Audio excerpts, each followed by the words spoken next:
Vous le savez, le MCU est souvent associé à la légèreté, à l'humour bien senti, à des héros charismatiques et à des histoires qui, la plupart du temps, finissent par inspirer l'optimisme.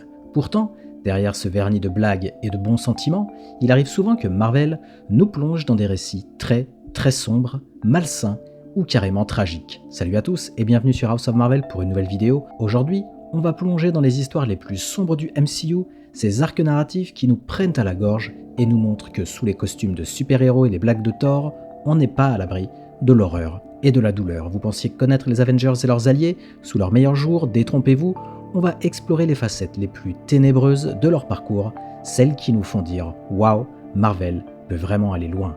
Accrochez-vous parce que certains de ces récits pourraient vous choquer, on va revenir sur des moments où la mort, la torture, la folie ou la manipulation mentale prennent le dessus, et on va se demander pourquoi Marvel ose parfois emprunter ce chemin si obscur, et si ces intrigues ont un sens profond pour l'avenir de l'univers. Restez avec moi car je sens qu'on va lever le voile sur les secrets malsains du MCU qui pourraient bien éclairer vos prochaines séances de binge-watching sous un nouveau jour. Préparez le café, installez-vous bien confortablement, je suis Julien, et vous êtes sur House of Marvel.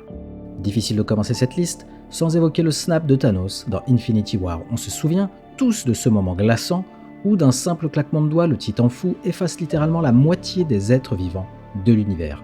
Les héros échouent, la musique s'étouffe, et on assiste impuissant à des dissolutions en poussière. Peter Parker suppliant Tony, Wanda disparaissant, Bucky s'effondrant, bref, c'est un instant de pur désespoir, un point de rupture qui a laissé les spectateurs sidérés. Ce qui rend cette séquence incroyablement sombre, c'est la façon dont Marvel Studios nous a habitués à voir les Avengers triompher. Même quand ils subissent des revers, ils finissent souvent par retourner la situation à leur avantage. Mais là, pas de retournement in extremis, c'est la défaite totale. Les Avengers sont dispersés, brisés, et nous, on assiste à cette fin sans scène post-crédit euphorisante. Tout le monde sort du cinéma avec la boule au ventre. Mais alors pourquoi un choix narratif aussi radical ? Thanos, dans son esprit tordu, croit sincèrement faire un acte juste pour rééquilibrer l'univers. Cette conviction rend la tragédie encore plus glaçante. Il n'agit pas comme un psychopathe qui tue par plaisir, mais comme un sauveur autoproclamé. Bien sûr, on sait que Avengers Endgame finira par réparer une partie des dégâts, mais cette séquence laisse une marque profonde. Se pourrait-il que Marvel Studios, à ce moment précis, ait voulu nous rappeler que même chez Disney, la mort peut frapper sans prévenir. Si vous avez vu WandaVision, vous savez que la série, sous ses allures de sitcom, dissimule une tristesse abyssale. Wanda Maximoff, endeuillée par la perte de Vision, s'enferme dans un monde imaginaire où elle contrôle chaque détail, allant jusqu'à manipuler mentalement une ville entière. Ce moment de détresse psychologique transforme une héroïne en geôlière de centaines de personnes, les forçant à vivre dans un décor de sitcom figé. Mais, sous le vernis coloré, c'est une histoire de deuil et de déni poussée à l'extrême. Les conséquences deviennent encore plus sombres dans Doctor Strange in the Multiverse of Madness, où Wanda, contaminée par le Darkhold, sombre dans la folie la plus totale. Sans hésiter, elle tue, menace et détruit pour retrouver les enfants qu'elle s'est inventés. On est loin de la gentille sorcière qu'on connaissait. La dérive de Wanda illustre le potentiel de destruction que la douleur peut libérer. La voir s'en prendre à des héros d'autres réalités, liquider le Conseil des Illuminati sans sourciller, ça frappe fort. Est-ce que Marvel avait anticipé une telle noirceur dans son univers ? Difficile à dire, mais l'arc de Wanda prouve que même les personnages qu'on aime peuvent basculer dans l'horreur absolue. Cela nous interroge. Jusqu'où peut-on pardonner à un personnage s'il agit sous l'emprise de la souffrance ? Wanda est-elle victime ou bourreau ? L'ambiguïté de ces questions confère à cette intrigue une profondeur saisissante avant son retour dans Avengers Doomsday. Revenons maintenant au début du MCU. Dans le premier film Iron Man, on découvre Tony Stark comme un vendeur d'armes cynique, pris en otage par un groupuscule terroriste qui utilise justement ses propres armes. La première partie du film met en scène une ambiance quasi claustrophobe. Tony, grièvement blessé, est enfermé dans une grotte, forcé de fabriquer des armes pour ses ravisseurs. Son seul allié, Yinsen, finit par se sacrifier pour l'aider à fuir. Même si le ton global du film est assez héroïque, cette section est un rappel brutal de la violence de la guerre moderne. On voit des civils pris en otage, des contrées rurales ravagées et la froideur industrielle des armes Stark. La mort de Yinsen rajoute une couche tragique. Cet homme bon meurt dans l'anonymat le plus complet. Tony, lui, survit par miracle. Mais alors pourquoi est-ce si sombre ? Eh bien parce qu'on est confronté à la dure réalité. Le business de la mort enrichit des gens comme Tony avant sa prise de conscience, et des innocents payent de leur vie. Le MCU, ici, n'hésite pas à pointer du doigt une chaîne de responsabilité qui n'a rien à voir avec des extraterrestres ou des super soldats. C'est juste l'horreur des conflits armés de notre monde. Ce passage, même s'il n'occupe pas la majorité du film, est un acte fondateur. Tony change et réalise la portée de ses actes. Sans cette épreuve, Iron Man ne serait probablement jamais né. On se demande donc combien de vies ont été sacrifiées pour qu'un héros comme Tony se forge une conscience. Passons maintenant à Natasha Romanoff, alias Black Widow. Si son histoire reste assez parcellaire, dans les premiers films, on en apprend plus au fil du temps, jusqu'à Black Widow, où on découvre l'existence de la Red Room. Cet endroit, dirigé par l'impitoyable Dreykov, forme des espionnes d'élite en manipulant mentalement des jeunes filles, parfois dès l'enfance. Natasha elle-même a subi un lavage de cerveau, un entraînement inhumain et a dû commettre des atrocités avant de pouvoir s'émanciper. Ici, on se retrouve face à un sujet profondément ancré dans la réalité, l'exploitation d'enfants, le trafic d'humains, la privation de toute volonté individuelle. C'est un arc à la fois personnel et politique. Les images montrant ces fillettes arrachées à leur famille, droguées, programmées pour tuer et stérilisées sont bouleversantes. On comprend mieux pourquoi Natasha culpabilise autant et pourquoi elle cherche la rédemption auprès de sa sœur. Le plus glauque, c'est que Dreykov contrôle lui chaque cellule de la Red Room depuis l'ombre sans jamais se soucier de la moralité de ses actes. Son seul but, créer des armes humaines interchangeables.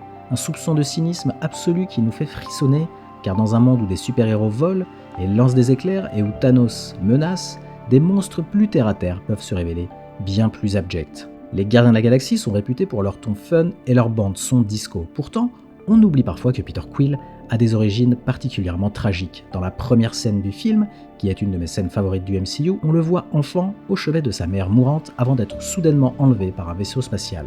Perdre sa mère d'un cancer, c'est déjà un drame. Être kidnappé à la seconde où on aurait besoin de soutien familial, c'est d'une violence émotionnelle extrême. Et si on creuse davantage, on découvre, dans Gardiens de la Galaxie Volume 2, qu'Ego, le père de Quill, a volontairement provoqué la tumeur de sa femme parce que l'amour qu'il lui portait le détournait de son objectif cosmique. Cette révélation est l'une des plus sombres du MCU. Ego a assassiné la mère de Peter simplement pour continuer à se prendre pour un dieu. Ce n'est plus seulement un accident de la vie, c'est un acte de cruauté pure. Ce moment nous rappelle que derrière l'humour et les échanges drôles entre Rocket et Drax, l'histoire des gardiens est teintée d'une immense souffrance, car chaque membre a subi un traumatisme. Gamora, arrachée à sa famille par Thanos, Rocket, victime d'expérimentation, Drax, dont la famille a été massacrée par Thanos, autant de passés lourds qui surgissent parfois, brisant l'ambiance pop. La question se pose alors, ces héros rient-ils pour cacher leurs plaies béantes? Peut-être bien, et c'est ce qui rend leur dynamique si touchante. Restons un instant dans l'entourage des Gardiens de la Galaxie en évoquant le calvaire de Nebula. On la rencontre d'abord comme une antagoniste secondaire jalouse de Gamora. Petit à petit, on apprend que Thanos l'a élevée en la soumettant à des tortures abominables. En effet, à chaque fois qu'elle perdait un duel face à Gamora, Thanos lui arrachait littéralement une partie du corps pour la remplacer par des implants cybernétiques, la transformant peu à peu en machine vivante. Ce détail, abordé dans Gardiens de la Galaxie et approfondi plus tard, montre un environnement familial carrément sadique. Thanos, en bon père adoptif, impose des combats fratricides, répare Nebula, comme on répare une voiture accidentée, sans la moindre empathie. Le degré de maltraitance qu'elle subit relève du cauchemar, l'obligeant à n'être qu'une coquille vide, toujours pleine de haine. Ce qu'il y a de plus sombre, c'est la normalisation de cette violence. On se doute que Thanos a infligé ses sévices depuis l'enfance, ce qui fait de Nebula une victime traumatisée et obsédée par la vengeance. Il faut un temps fou à Gamora et aux autres pour la ramener à la compassion. De quoi se demander qu'aurait-il fallu pour éviter ce sort et surtout comment Marvel Studios a pu insérer un tel scénario de torture parentale au sein d'un film classé grand public. C'est là qu'on voit la capacité du MCU à cacher des thématiques ultra sombres sous un vernis d'effets spéciaux colorés et de bandes son pop. Aussi, comme on ne peut pas parler de Jane Foster dans Thor Love and Thunder. Bien que le film conserve un ton très humoristique, la trame de Jane est tragique. Elle est atteinte d'un cancer en phase terminale et le seul répit qu'elle trouve, c'est en brandissant Mjolnir, ce qui la transforme en Mighty Thor. Mais cette transformation, loin de la guérir, épuise encore un peu plus son corps humain, accélérant finalement son déclin. Certes, on a droit à des scènes de comédie, mais dès qu'on évoque la maladie de Jane, le film prend une tournure déchirante. Cette femme brillante qu'on a vue dans Thor et Thor The Dark World se retrouve face à la plus cruelle épreuve de sa vie. L'idée qu'aucune magie asgardienne ne puisse la sauver, que sa puissance en tant que déesse du tonnerre ne soit que provisoire, ça renvoie à une réalité humaine brute. La mort nous rattrape tous, super-héros ou non. Le moment où Thor la supplie de ne pas s'exposer à nouveau, de peur qu'elle ne meure, est l'un des plus sombres du film. On sent la peine et l'impuissance de Thor. La confrontation avec Gore, lui aussi animé par la perte de sa fille, accentue cette ambiance funeste. Finalement, la mort de Jane, sur le champ de bataille, malgré la scène post-générique qui la conduit au Valhalla, reste une scène bouleversante. On se rend compte que même l'humour omniprésent ne peut masquer la dureté de ce destin. Alors vous vous demandez peut-être, oui c'est sombre, mais est-ce vraiment utile? D'un point de vue purement narratif, la noirceur permet de donner une consistance aux héros. Sans épreuve douloureuse, comment mesurer la grandeur de leur triomphe? Les arcs sombres renforcent le poids émotionnel. Quand un personnage subit un traumatisme, sa victoire n'en est que plus satisfaisante. Regardez Infinity War et Endgame, l'impact du retour de la moitié de l'univers est d'autant plus fort qu'on a vécu le désastre initial. Ensuite, ces moments sombres permettent aussi à Marvel Studios de toucher un public plus adulte. Le MCU n'est pas qu'une distraction pour enfants. Le monde adore la complexité, les dilemmes moraux, la notion de responsabilité. Peut-on pardonner à Wanda? Bruce Banner a-t-il le droit de jouer avec la science comme il le fait? Thanos n'avait-il pas paradoxalement une logique écologiste? Toutes ces interrogations forgent la richesse de l'univers et nous poussent à réfléchir parfois au-delà du simple divertissement. On dépasse la baston de super-héros pour entrer dans des réflexions sur la nature humaine, la justice et la rédemption. N'est-ce pas ce qu'on attend au fond d'une œuvre de grande ampleur? Quoi qu'il en soit, on a appris aujourd'hui que les contes de super-héros peuvent parfois prendre des airs de tragédie grecque. Le MCU n'est pas un simple divertissement inoffensif, il sait nous faire rire, vibrer, rêver, mais aussi frémir. À vous de me donner votre avis maintenant. De quelle partie du MCU la plus sombre vous souvenez-vous encore? Quelle scène vous a laissé un goût amer dans la bouche? Faites-le moi savoir en commentaire et n'hésitez pas à me faire parvenir vos théories. J'adore les lire et en débattre avec vous et comme d'habitude, merci d'avoir regardé cette vidéo. Si elle vous a plu, merci de la liker et de me donner votre avis en commentaire. Aussi pour ne pas louper mes prochaines vidéos, abonnez-vous et activez les notifications. À la prochaine sur House of Marvel.